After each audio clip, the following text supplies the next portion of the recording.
Okay, now we're on to fireballs, and generally other kinds of zoning, but it's mostly going to be fireballs.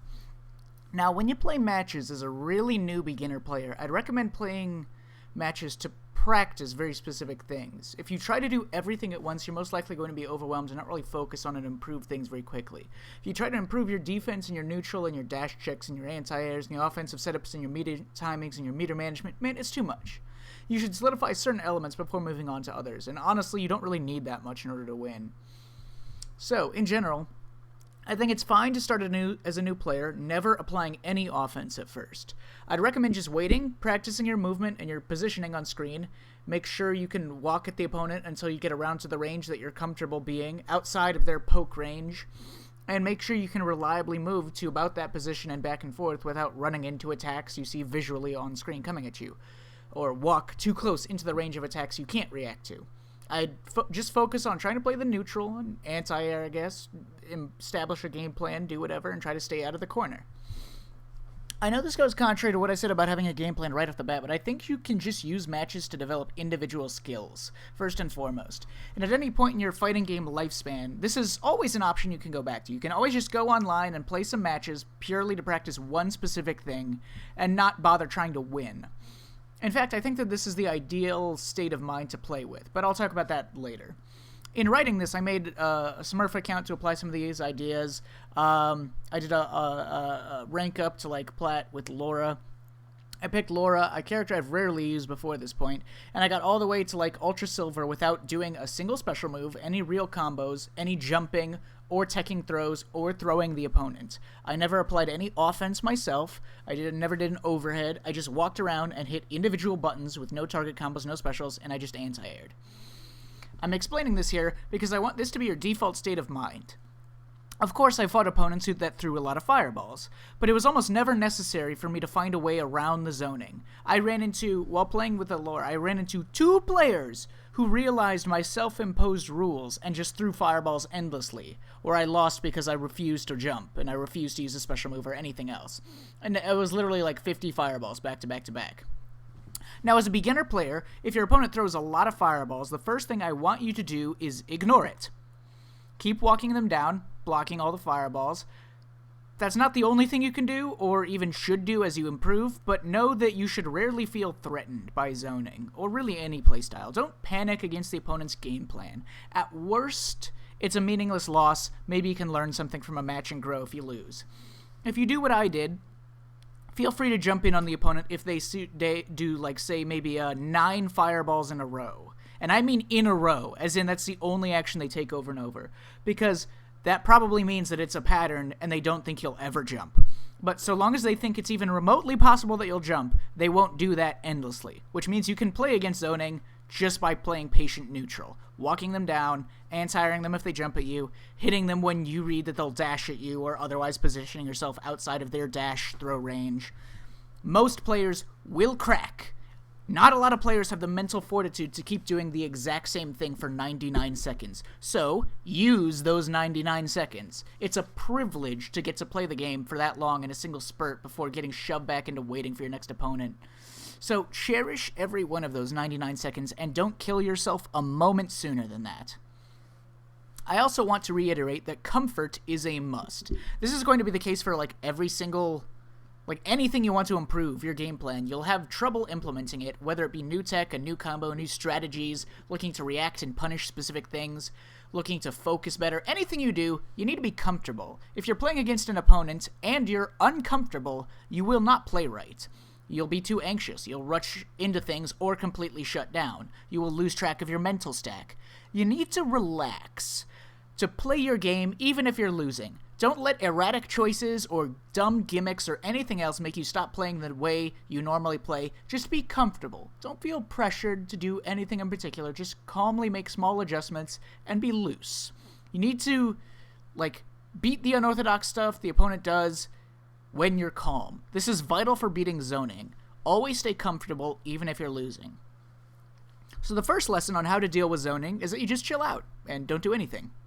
Don't do anything too hasty. Chances are you can beat them some other way. Your best tool against zoning is your own patience. Unless you have a very solid game plan against a particular character's zoning and you commit to that game plan, Like some people will be particularly aggressive against zoning characters, but that's down the line. Okay, enough beating around the bush. Let's look at the anatomy of a fireball. As we've discussed before, most fireballs tend to have extended hurt boxes on some part of their body. They also tend to have a lot of recovery. Let's look at this example to study what options we have against fireball zoning. Alrighty, so in this scenario, I'm going to block this, inch forwards, and we're going to try to get past the last fireball, because if I jump at this range, even if I take walking all my forward walks, I'm not going to be able to beat that jump in.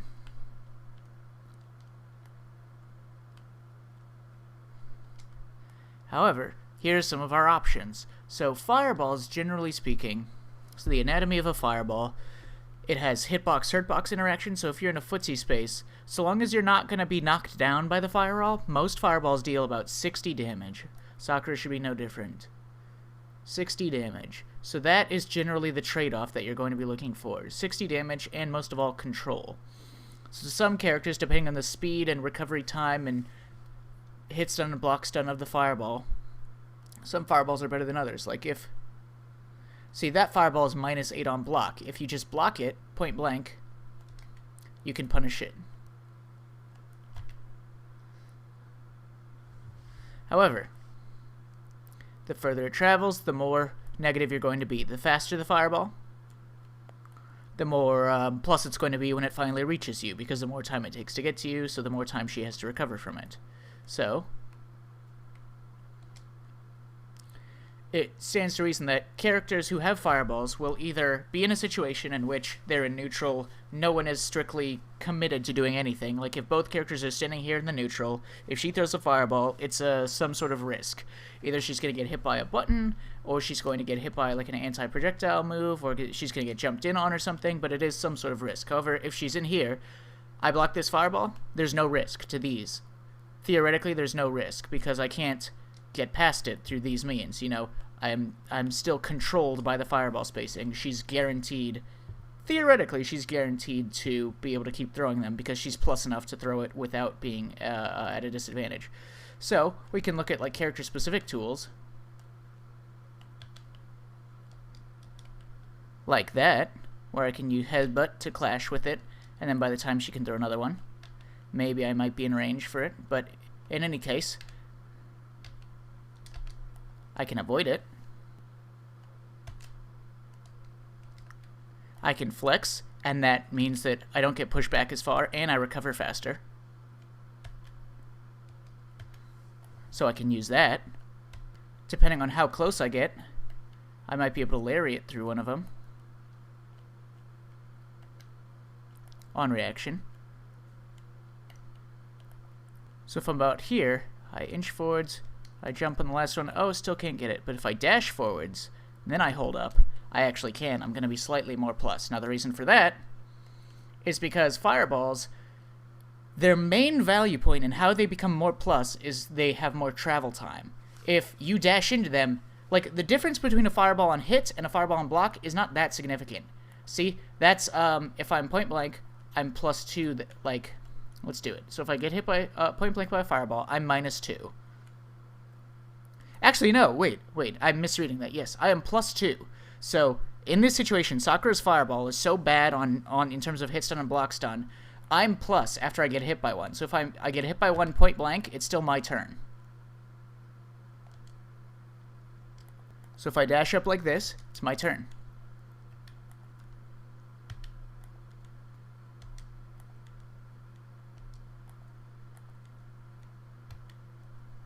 Now, that is very important. Remember, fireballs, for them to be more plus, they require more travel time. That is the #1 most important factor for a fireball to control you better. So even if you get hit by it, the difference between getting hit and blocking is just 6 frames.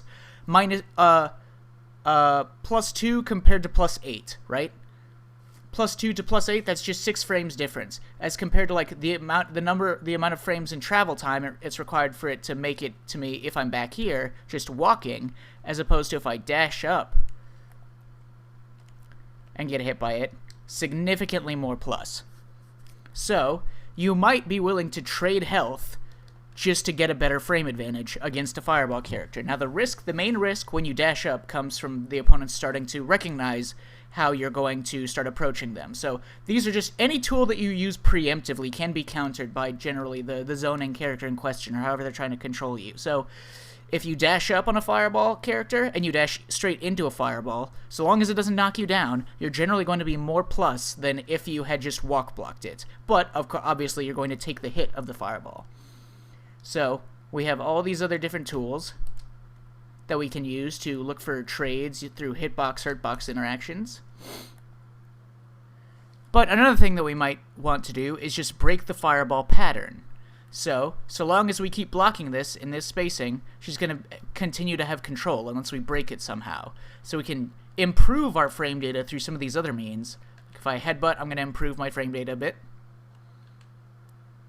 But perhaps not my spacing. If I flex, I'll take a little bit of damage from armoring through the attack, but I will improve both my frame advantage and my spacing, because when you block, you get pushed back. When you flex, you don't. Like so. But yeah, another major factor that all characters are going to have to employ is breaking the fireball pattern in some way. So if I do that, the fireball has to disappear either through dissipating or going off the screen before she can continue. Now, I'm going to be more plus. The sooner I jump over it, the better, right? So if I'm back here, I'll want to jump when it's like there so that my body just clears it right there.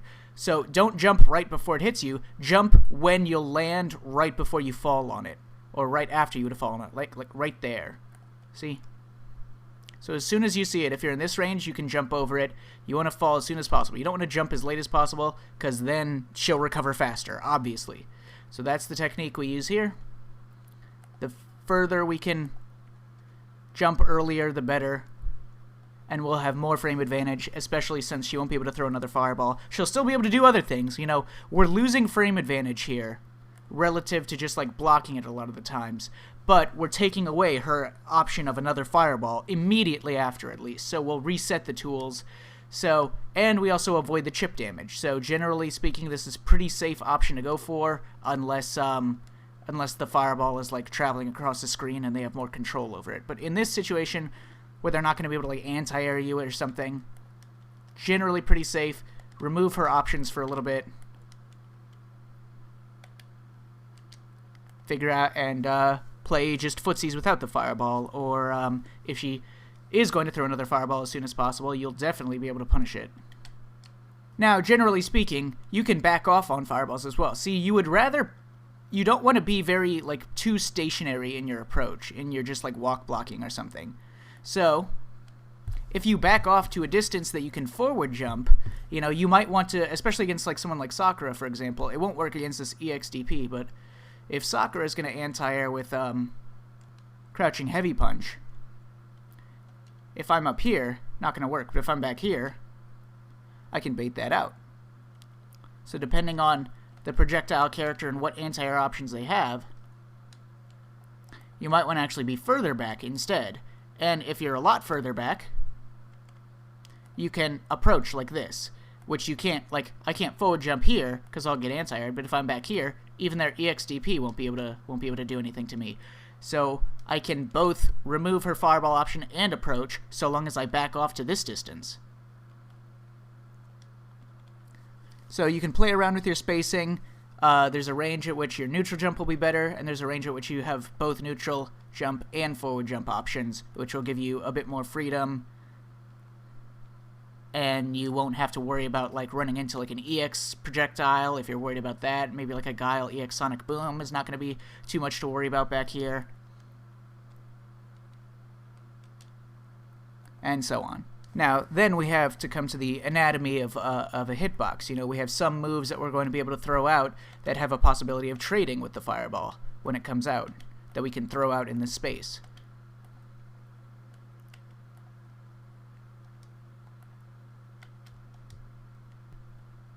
Like so.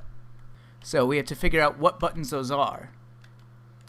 Which buttons we have that are going to be particularly useful at getting trades or not that risky to throw up. For example, if you're back here, I can do a crouch jab, like a crouch leg kick, let's say, and I can get the little poke out, but not like get hit straight face first by a fireball. So if I'm worried, if I want to just stick out some kind of button, but I'm worried about like a dash up or something, I want to just hit a button to stop something out.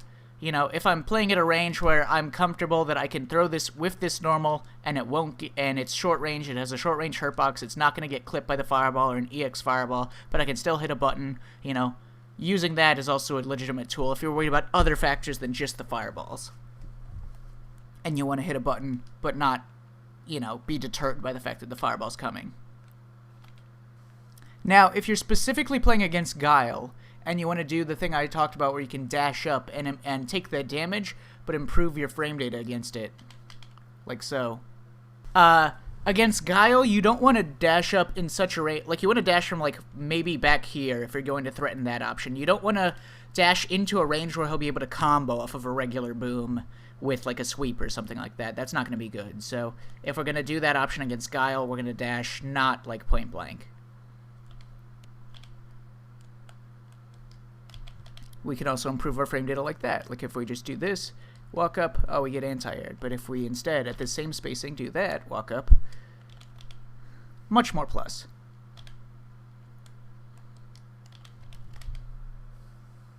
So you have to determine if you want like more plus frames in the situation, depending on what your tools are, or you want to be closer to the opponent.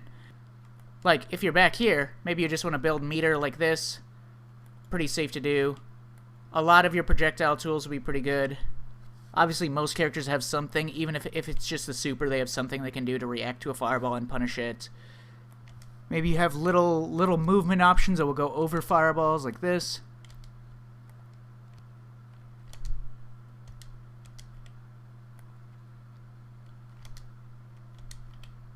Which can be incredibly useful as well.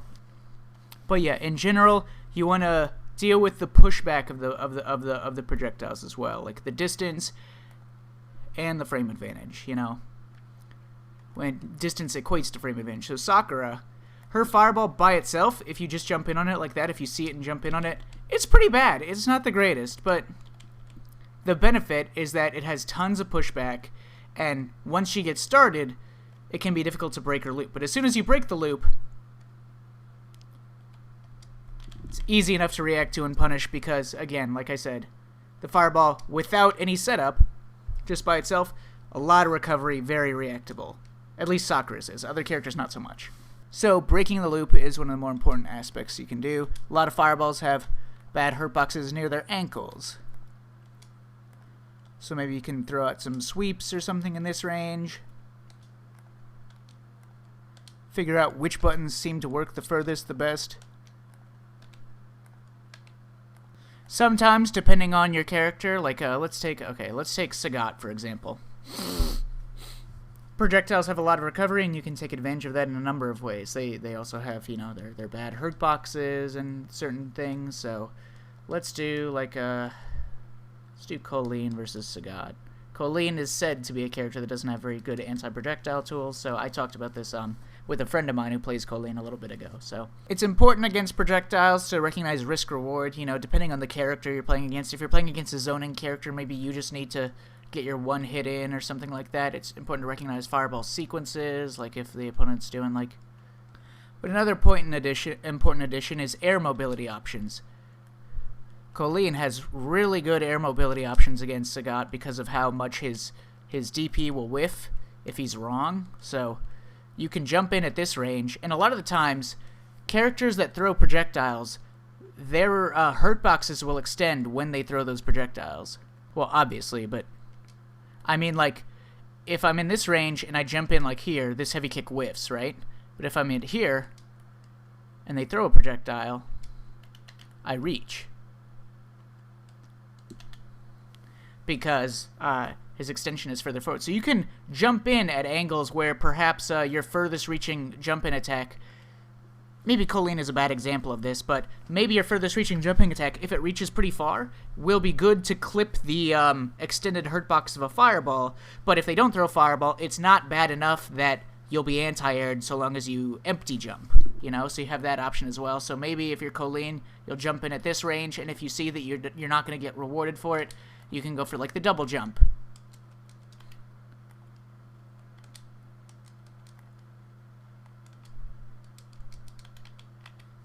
And it can be incredibly annoying and difficult for the Scot to deal with and figure out how to anti-air it correctly. But beyond that, another thing that's going to be very frequent with projectile characters and their long recovery is especially getting V reversaled. So let's say Sagad just like a measly little low forward fireball. Oh, no threat there, right? Any situation where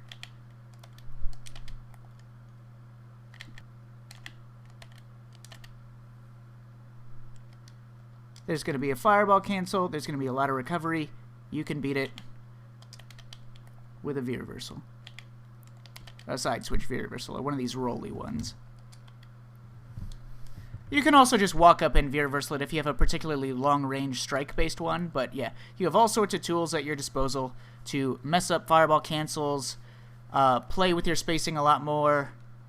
And yeah, if the opponent is not throwing fireballs particularly, you're much safer off moving forwards than you are moving to the air.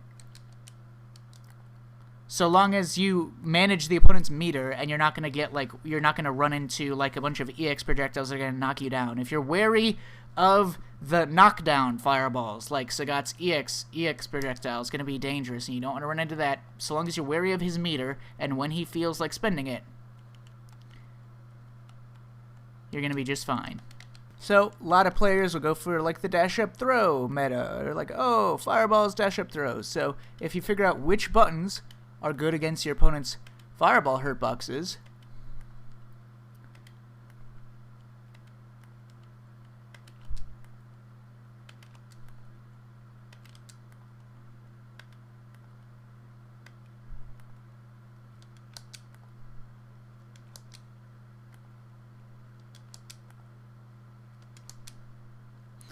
you can figure out what buttons to throw out if you're worried about either one, and generally just, you know, not let the fireballs turn you completely docile. So you can be more free with your movement, you know, back here. You can walk in and out of dash range, like so.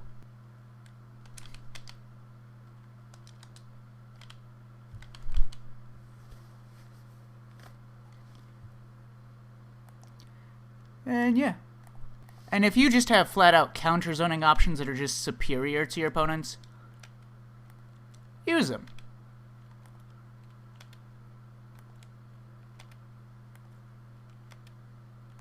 Now, I'll talk about this more when I cover intermediate defense, but a lot of characters and players will tend to employ a strategy I talked about before of doing fireballs and dashes. Now, while approaching an opponent, it's good to keep in mind the other threats they can pair with the fireballs they're throwing. They don't exist in a vacuum. They're part of a game plan with other dangerous elements. So, when getting through the fireball obstacle course, it's good to play in such a way that you stay relatively safe from their other tools as well. Let's look at this situation. But then we have non-projectile zoning, such as Dalsum and Minot, who fight with long normals. We can use Footsie's methodology for these cases, just taken to a bit of an extreme. We can either fight to challenge their normals, get a read with the right frame advantage for a jump, or some other kind of air approach. Counter zone against them, outspace them, or play footsies with their extended limbs. For that kind of arcing fireball like Dalsum or Lucia or Fong have, we want to avoid being locked down by the attack by jumping with an understanding of the angle, backwards or forwards or something, in the same way that we would want to avoid an air fireball. There's usually an angle in which you can jump over or around these arcing fireballs.